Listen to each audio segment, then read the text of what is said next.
I'm 29 years old and I was supposed to get married 3 weeks ago.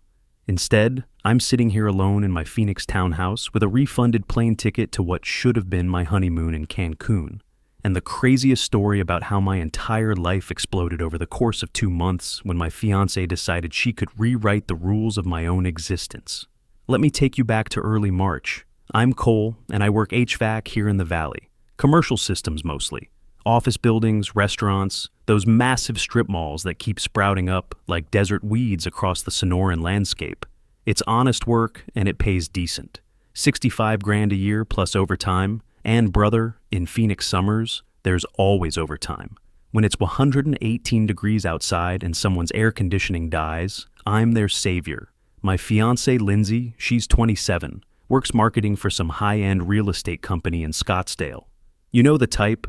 Luxury condos, million-dollar desert homes, clients who think 100 grand is pocket change for granite countertops. Different world from mine, but I thought that was okay.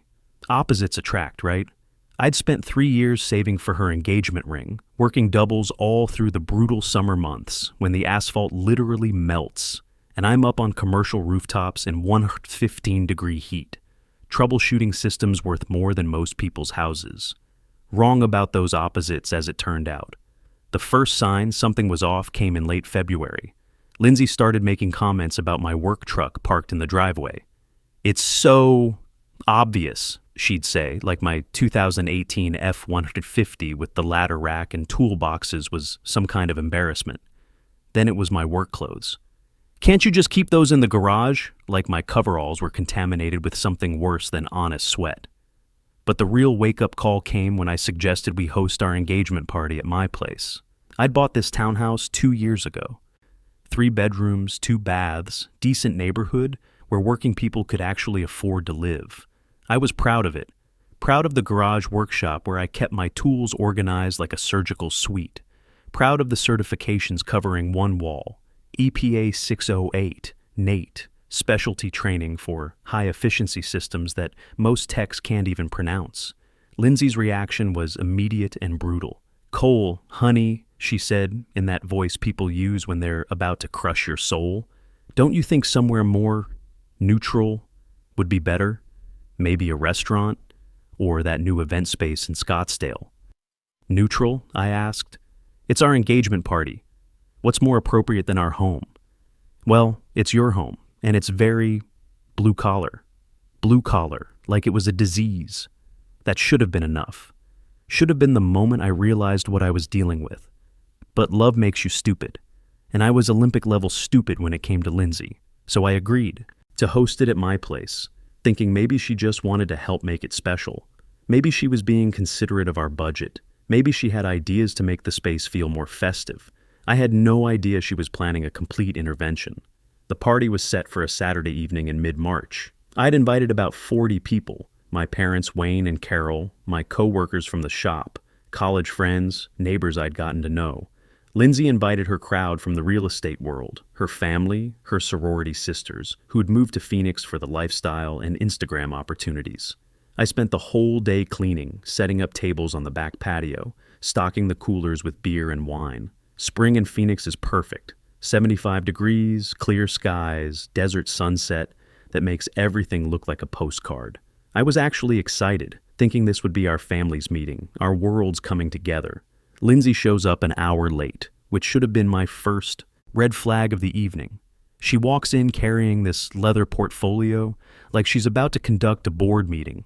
The second she sees me in my clean work shirt, not even my coveralls, mind you, just a normal polo with our company logo, her face scrunches up like she smelled something rotten in the desert heat. "Cole, honey," she says, loud enough for the early arrivals to hear. "We need to discuss some ground rules for tonight." Ground rules. At my own party, in my own house. Using that same voice she'd used about my truck, my clothes, my career. She opens that portfolio and pulls out, I kid you not, a printed list. Typed up, numbered items, like she'd spent actual time creating a presentation about how my life needed to be managed. My buddy Dustin, who I work with at the same HVAC company, was standing nearby with a beer, talking to my dad about a complex job we'd just finished at the new hospital downtown. Both of them turn to stare at Lindsay's little performance. First, she announces to the growing crowd of guests, "No work talk tonight. This is a celebration of our future, not dwelling on temporary career phases." Temporary career phases. That's what she called the skilled trade I'd spent 6 years learning, the certifications I'd earned, the expertise that paid for the ring on her finger. Dustin raises his beer with a confused smile. "What's wrong with work talk? Cole just got certified for those new variable refrigerant flow systems. That's pretty impressive stuff." Second, Lindsay cuts him off without even looking at him. "Dress code adjustments. Cole, you need to change into something more appropriate for the photos. The blue button-down I bought you. And everyone else, if you could just keep things upscale tonight." I look around the patio. My dad, Wayne, who spent 30 years pouring concrete before his back gave out, wearing clean khakis and a polo shirt. My mom, Carol, still in her nice teachings. Clothes from the elementary school where she'd worked late, setting up her classroom for Monday. Dustin and the other guys from work, all in clean jeans and collared shirts. Nothing fancy, but certainly respectable. Nobody dressed like slobs, but apparently nobody dressed good enough for Princess Lindsay's vision of upscale living. Third, she continues, consulting her list like she's reading quarterly earnings. "I've hired a photographer to document tonight. We want pictures that showcase our lifestyle, our success, our trajectory as a couple." That's when I notice him, some skinny kid with an expensive camera, already moving through the party but being very selective about his shots. I realize he's not photographing my garage, visible through the open door. He's not capturing my work truck in the driveway. He's avoiding the tool organization system I'd spent years perfecting, the evidence of actual skills and craftsmanship. He's staging this party like a real estate showing, editing out anything that suggested the people here actually worked for a living. "Lindsay," I say, keeping my voice level despite the heat rising in my chest, "what exactly are you doing?" She smiles like she's doing me the biggest favor in the world, like I should be grateful for this public humiliation. "I'm helping us put our best foot forward, Cole. My colleagues from the office are here tonight, and first impressions matter in our business." First impressions. Of my own life, at my own party, in my own house. And finally, she says, consulting her list one more time, "Cole's tools and work equipment should be stored away for tonight. We want to focus on our future together, not the temporary jobs that got us here." Temporary jobs. The entire patio goes quiet.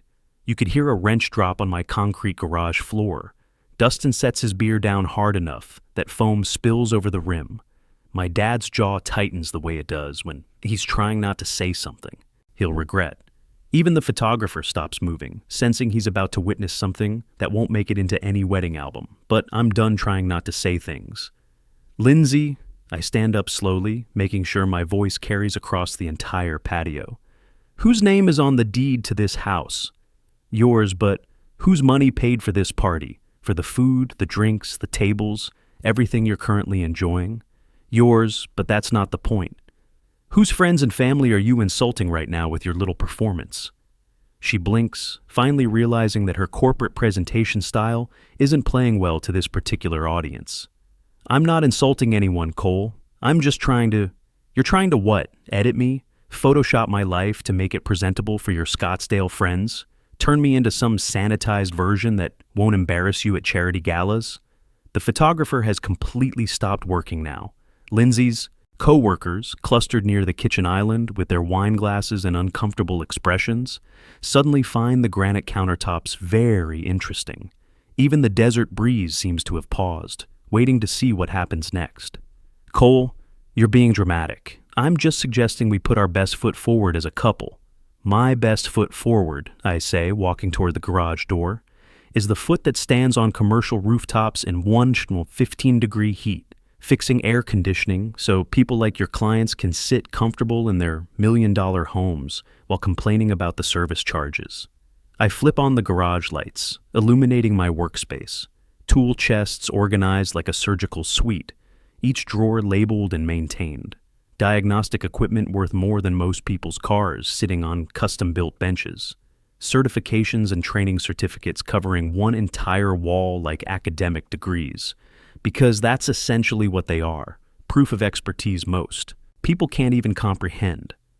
"My best foot forward," I continue, my voice getting stronger with each word, is EPA 608 certified, NATE certified, and qualified to work on variable refrigerant flow systems that most technicians can't even pronounce. This isn't temporary, Lindsay. This is skilled labor. This is my career. This is what I'm proud of. She's backing toward the kitchen now, her portfolio clutched against her chest like armor. And since we're talking about putting our best foot forward, I say, let's talk about what I found on your laptop yesterday morning. The color drains from her face faster than coolant from a punctured line. See, Lindsay had developed this habit of leaving her MacBook open on my kitchen counter, treating my place like her second office. Yesterday morning, I wasn't snooping, just moving it to plug in my phone charger, when I saw the email draft glowing on her screen. The subject line alone was enough to freeze my blood. Operation Upgrade. Subject line, Operation Upgrade, I announced to the entire party. That's what you called it, Lindsay. Your systematic project to transform your blue-collar boyfriend into someone presentable for your real estate circles. Cole, don't. But I'm already pulling out my phone, where I'd taken photos of her screen. Insurance, you might say. Evidence for what I was beginning to suspect would be a very necessary conversation. Let me read some highlights for everyone, I say, scrolling through the photos. Phase 1, minimize work references, redirect conversations toward future business plans and investment strategies. Phase 2, wardrobe upgrade, business casual minimum for all social and professional events. Phase 3, social circle integration. Gradually replace his blue-collar friends with more professionally appropriate connections. Dustin mutters, holy shit, man. Oh, but there's more, I continue, finding the detailed timeline. She'd created. Long-term goal, transition Cole toward management or a sales role within 18 months. His HVAC knowledge is valuable, but hands-on work incompatible with our social aspirations and professional image. My dad stands up. When Wayne stands up, it means business is about to be conducted. But the real kicker, I say, was in your text thread with Amber. Amber, Lindsay's maid of honor and fellow real estate marketing specialist, suddenly develops an intense interest in her designer shoes. He's sweet, but so blue-collar it's embarrassing, I read directly from the screenshot. Thank God he cleans up decent and the house looks respectable from the outside. Just need to train him not to mention work stuff around my clients. It's like dating a very attractive maintenance man. Great for fixing things around the house, but I die a little inside every time he talks about ductwork at dinner parties. The silence is so complete, I can hear the pool filter running in my neighbor's backyard. And my personal favorite, it's going to be a project, but I think I can reshape him into something more appropriate for our lifestyle. Maybe get him into real estate sales. He's got the work ethic, just needs the right guidance and a complete personality makeover. Lindsay is crying now, but I'm nowhere near done, not even close. So here's what's going to happen, I say, looking around at 40 faces, some shocked, some angry, some nodding with understanding. This is my house. This is my party. These are my friends and my family. And if you don't like my rules, if you're embarrassed by the life I've built with these hands, there's the door. She tries to salvage it, tries to deploy whatever crisis management techniques they teach in marketing school. Cole, please, I was just trying to help us fit in better. Fit in where, Lindsay? With people who think my job is embarrassing? With clients who see me as the help? I spent 3 years saving for your ring, worked doubles all through last summer in 118-degree heat, and you think I need to be ashamed of that? The photographer starts packing his camera equipment, clearly recognizing his services are no longer required. Smart kid. Wait, I tell him. I want you to document this next part too. Might as well earn your money. I walk to my main toolbox, a snap-on unit that costs more than some people's cars, and pull out a small velvet box from the top drawer. $4,000 worth of engagement ring, 3 months' salary, just like they say you're supposed to spend, earned with overtime shifts in Phoenix heat that would melt most people's resolve. This ring, I tell the assembled crowd, holding it up so everyone can see, was bought with money I earned crawling through 130-degree attics and hanging off 20-story commercial buildings. Every dollar came from work you're embarrassed of, Lindsay, from skills you want me to hide, from a career you consider a temporary phase. I open the box. The diamond catches the patio lights and throws tiny rainbows across the concrete. So here's my rule for tonight, and it's the only rule that matters in my house. Anyone who thinks I should be ashamed of honest work can leave now. Anyone who thinks this life isn't good enough can find the door. Anyone who wants to play, pretend, and edit out who I am to make themselves feel better about their shallow priorities. Get out. I snap the box shut with finality. And that includes you, Lindsay. Her mascara is creating dark rivers down her cheeks, but I'm past caring about her public image management. You don't mean that, she manages through the tears. Cole, baby, we can work this out. I'll delete the emails, forget the whole improvement project. We can start over. Start over, Lindsay? You were planning to systematically change everything about me. My career, my friends, my interests, my entire identity. What exactly would be left of me after your operation upgrade was complete? She can't answer that question because we both know the answer. Nothing would be left. Nothing authentic anyway. Dustin, I say to my coworker, want to tell everyone what we accomplished last Tuesday? He grins, understanding exactly where this is going. Tuesday? Oh man, the Henderson building job. That was beautiful work. 20-story office complex downtown, I explained to the crowd. Climate control system worth more than most people's houses. Temperature differential management across 20 floors. Humidity controls. Air quality monitoring for 300 offices. The whole system crashed during a board meeting, and they'd already had 3 other companies try to fix it. Building management was losing their minds, Dustin adds. Every hour offline was costing them thousands in lost productivity. Took us 14 hours to diagnose a problem that had stumped. Companies with twice our size and 3 times our equipment budget, I continue.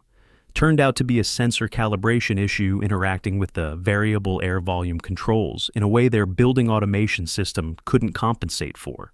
Building manager called Cole a magician, Dustin says. Saved them maybe 50 grand in equipment replacement costs, got their system running better than it had in 5 years. Temporary work, I say, looking directly at Lindsay. Just temporary work done by a temporary maintenance man with temporarily valuable skills. By now, half the party has left. Lindsay's coworkers, the photographer, most of her sorority sisters who came for the Instagram opportunities. Good riddance to all of them. But my dad, my mom, Dustin, and the guys from work, even some of Lindsay's family members who understand what real work looks like, they're still here. They understand what just happened, and more importantly, they understand why it had to happen. Cole, my mom says quietly, we're proud of you. Son, my dad adds, you handled that exactly right. No man should have to apologize for honest work. Lindsay makes one last desperate attempt at damage control. You're throwing away 4 years over a misunderstanding, 4 years of building a life together, 4 years of love. 4 years, I interrupt, of you being fundamentally ashamed of who I am. 4 years of hiding what I do for a living, apologizing for my friends, pretending to be someone else to fit your vision of acceptable. That's not a misunderstanding, Lindsay. That's incompatibility at the cellular level. She grabs her purse, her portfolio of life improvement plans, what's left of her dignity. You'll regret this, she says, her voice cracking with rage and humiliation. You'll never find anyone better than me. Better than someone who wants to fundamentally change everything about me? I certainly hope I never find anyone like that. Again. She slams the door hard enough to rattle the windows, leaving behind only the echo of her heels clicking across my driveway and the lingering scent of her expensive perfume mixing with desert air. The party continues without her, and honestly, it's better. Much better. We tell stories about work, share beers, and not once does anyone apologize for what they do to earn their living. But Lindsay wasn't done with me, not by a long shot. 2 weeks later, I get a call from Rex, a private investigator I know through work. We'd hired his services once to catch someone stealing copper wire from our job sites, and he'd impressed me with his thoroughness and professionalism. Cole, he says, his voice carrying that careful tone people use when they're about to deliver bad news. You might want to know what your ex-fiancée is planning. Ex-fiancée, I repeat. Yeah, I like the sound of that. What's she planning? She hired me to investigate you. Wanted dirt. Anything she could use to build a case that you're abusive, controlling, maybe unstable. She's trying to construct a narrative for why the engagement really ended. And in her version, you're the villain. I almost laugh. What did you tell her? I told her I don't manufacture evidence. Clean background check, no criminal history, excellent credit score, references from employers going back 10 years. She offered me $500 to find something that doesn't exist. And then she mentioned she's planning something called a truth-telling party for this coming Friday, her bachelorette party, even though you two broke up. She specifically mentioned wanting everything documented, said she needed evidence of you stalking her, harassing her friends, something to justify a restraining order. A bachelorette party. Even though we'd broken up 2 weeks ago, she was still planning to have her bachelorette party. Still wearing my ring around town, telling people we might work things out, still playing the role of wronged fiancé. She wants documentation, I ask. That's what she said. Wants video evidence of you behaving badly, proof that you're the kind of man who can't let go. That's when I make the decision that would either be brilliant or completely destroy what was left of my reputation. Rex, I say, how much for actual surveillance? Legal surveillance of what she's really planning? Same $500 she offered for fake evidence. But Cole, are you sure about this? I'm sure, but I want everything documented. Video, audio, the complete truth about what she's really doing. The bachelorette party was scheduled for the following Friday night at some upscale club in Scottsdale. Lindsay had been posting cryptic messages on social media all week about celebrating truth and moving forward with clarity, which in hindsight should have been more red flags than a communist parade. Friday morning, I went to work. As usual, emergency service call at a luxury hotel downtown. Their main chiller unit had failed overnight, leaving 300 rooms without air conditioning in early April heat. While I was 8 stories up on a commercial rooftop, wrestling with compressor diagnostics, Lindsay was probably getting her hair done for her performance piece. Rex texted me around 11 p.m. You need to see this before she gets home tomorrow. Meet me at the coffee shop on Central. My stomach dropped. That tone, that timing, nothing good ever comes from late-night texts like that. I met him at 7 a.m. sharp. Rex was sitting in a corner booth with his laptop, looking like he'd been up all night. The kind of tired that comes from seeing things you wish you could unsee. Cole, he said, sliding the computer across the table. Your instincts were right, but it's worse than you thought. The video was crystal clear, professional quality. Some private room at an upscale Scottsdale club, the kind of place where drinks cost more than I make in an hour. Lindsay wearing a white bride sash, surrounded by her marketing friends and sorority sisters. Amber front and center, playing her role as maid of honor to perfection, and 3 male dancers. But they weren't just dancing, not even close. I watched my ex-fiancée, the woman who'd been embarrassed by my blue-collar job, who'd wanted to hide my work truck, who'd created a systematic plan to transform me into someone acceptable, enthusiastically making out with one of them. A guy who looked like he lived at the gym and had never done an honest day's work in his life. Pure muscle, artificial tan. The kind of guy who made money taking his clothes off instead of earning it with skill and expertise. There's audio from inside the room, Rex said quietly. You want to hear it? I nodded, even though every instinct told me I didn't want to know. Lindsay's voice came through clear as desert air. God, this feels so good. Someone who actually takes care of his body instead of just working with his hands all day. What about Cole? One of her friends asked. Lindsay's laugh was sharp, vindictive. Cole? Please. Have you seen him without a shirt lately? All that physical labor makes you thick, not fit. This is what a real man looks like. She was talking about the dancer, the guy whose entire skill set consisted of removing clothing rhythmically. Besides, Lindsay continued, her voice carrying that same corporate confidence she'd used at my engagement party, what Cole doesn't know won't hurt him. After we get back together, and we will, he needs me more than he realizes. I'll have him in management within 2 years. No more crawling around in attics like some blue-collar nobody. The video cut to hotel hallway security footage. Timestamp, 11:47 p.m. Lindsay stumbling into a room with the dancer, her hotel key card in his hand. The same key card holder I'd bought her for. Christmas, engraved with our initials. Him leaving the room at 2:15 a.m., adjusting his clothes. 2.5 hours. How did you get hotel footage? I asked, my voice sounding distant even to myself. Bartender at the club used to be a police detective. She was working the private room, heard everything, recorded it on her phone when things got explicit. Hotel security footage is standard liability protocol. They record everything. My contact in hotel management made sure I got what I needed.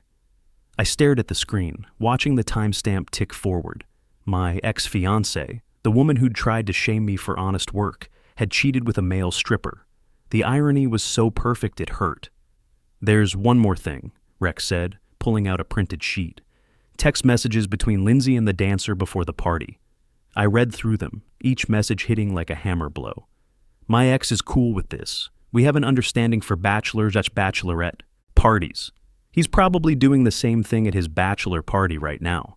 We're practically broken up anyway. This is just closure. Here's his number if you want to coordinate with him about keeping this discreet." She'd given the stripper my phone number, created an entire fictional narrative where I was not only okay with this, but probably participating in similar activities myself.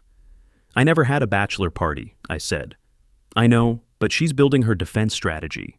If this comes out, she'll claim you approved it, maybe even that you arranged it. Classic projection, accuse you of what she's doing." That's when I decided to do something that would either be the smartest move of my life or completely destroy any chance of moving forward with dignity intact. "Rex, can you make copies of everything?" "Already done, multiple backups." "Good, because the rehearsal dinner is next Saturday, and I think both families need to see what kind of person Lindsay really is." "You're sure about this? Once you go nuclear, there's no taking it back." "She went nuclear first. She just didn't know I'd find out about it." The rehearsal dinner was at Prickly Pete's BBQ, a local place near my neighborhood that specialized in authentic Arizona barbecue and didn't pretend to be something it wasn't. Nothing fancy, just good food and honest atmosphere.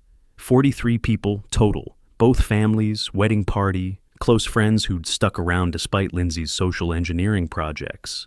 I'd spent the week convincing Wayne, Lindsay's father, to help me set up a surprise video presentation for his daughter. Told him it was a montage of her growing up, relationship memories, that sort of thing. He thought it was sweet, offered to handle the technical setup since he'd worked audio-visual equipment during his construction career. Lindsay arrived looking stunning. White dress, perfect makeup, playing her role as the excited bride-to-be with Academy Award precision. She'd been extra affectionate all week, probably guilt from her stripper adventure, constantly texting about how much she missed me and wanted to work things out. "Everyone," I stood up with my beer, tapping the glass to get attention. "I wanted to share something special tonight, a video presentation showing the real Lindsay, the woman I thought I was going to marry." She beamed, thinking this was her vindication moment, her chance to be celebrated in front of everyone who mattered. Wayne dimmed the lights, fired up the projector. The screen came alive with images, baby pictures of Lindsay, elementary school graduation, high school prom photos with some unfortunate boyfriend whose name nobody remembered. Then the bachelorette party footage appeared. The room went dead silent as Lindsay appeared on screen, straddling the male dancer in that Scottsdale club. 15 seconds of her, with her hands in his hair, tongue down his throat, while Amber and the other bridesmaids cheered in the background. Before anyone could process what they were seeing, the audio kicked in. "This is what a real man looks like, not some blue-collar nobody who crawls around in attics." Lindsay's cousin Sierra gasped audibly. "Oh my God!" The hotel footage rolled next. Crystal clear security camera, timestamp, 11:47 p.m. Lindsay entering the room with the dancer. 2:15 a.m., him leaving, adjusting his clothes, counting cash. Wayne, my future father-in-law, stood up slowly.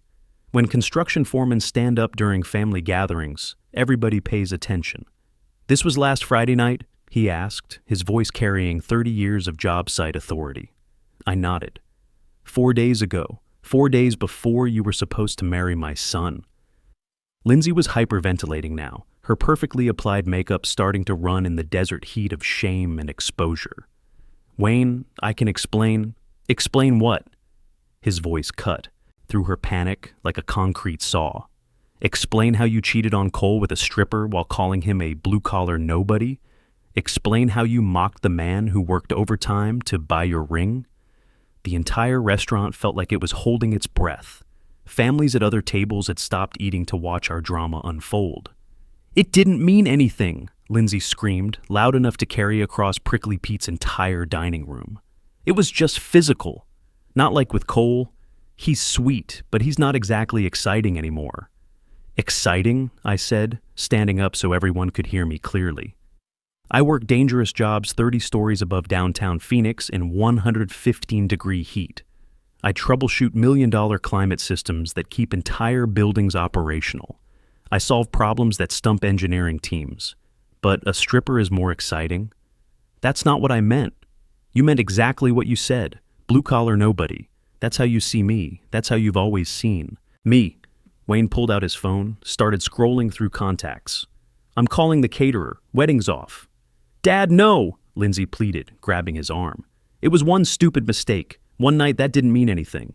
The mistake, Wayne said, shaking her off, was thinking you deserved a man like Cole. That hit different coming from him. This man who'd spent 3 decades building Phoenix from the ground up, whose hands were permanently stained with honest work, had just told his own daughter she wasn't good enough for an HVAC technician. Cole, Lindsay turned to me with desperation that would have been touching if it wasn't so calculated. Please, I'll do anything. Counseling, whatever you want. Don't throw away 4 years over one night. One night? I pulled out my phone, opened it to Rex's evidence folder. Lindsay, this isn't about one night. This is about Operation Upgrade. This is about 4 years of being systematically ashamed of me. I showed the restaurant, her detailed improvement plan, her text messages about being embarrassed by my career, her timeline for transforming me into someone acceptable for her social circles. And now I find out that while you were planning to change everything about me, you were sleeping with a guy whose job is literally taking his clothes off for money. The irony is absolutely perfect.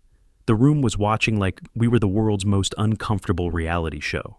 For anyone wondering, I announced, this is what happens when you're ashamed of honest work. This is what happens when you think skilled labor isn't good enough. You end up betraying someone who actually builds things for someone who just poses and flexes. I walked toward the exit, could hear Lindsay sobbing, chairs scraping, voices arguing about loyalty and family and consequences. But I was done being anyone's project. 8 weeks later, the aftermath was complete and more thorough than I could have imagined. Lindsay lost her marketing job when the video went viral in Phoenix real estate circles. Turns out sleeping with strippers 4 days before your wedding doesn't align with luxury lifestyle brand values.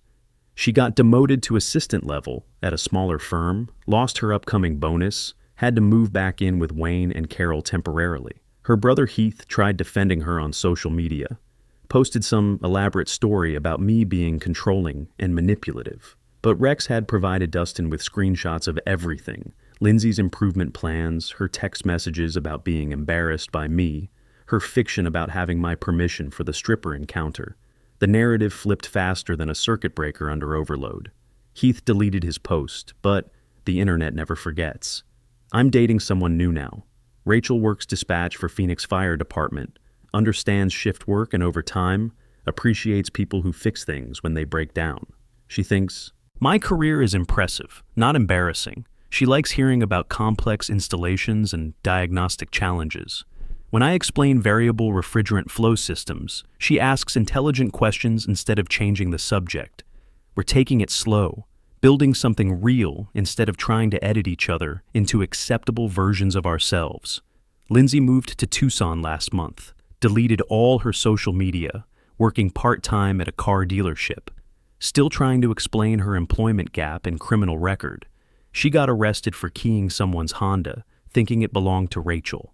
Wrong car, wrong woman, wrong approach to dealing with consequences. Wayne and Carol sent me a Christmas card last year.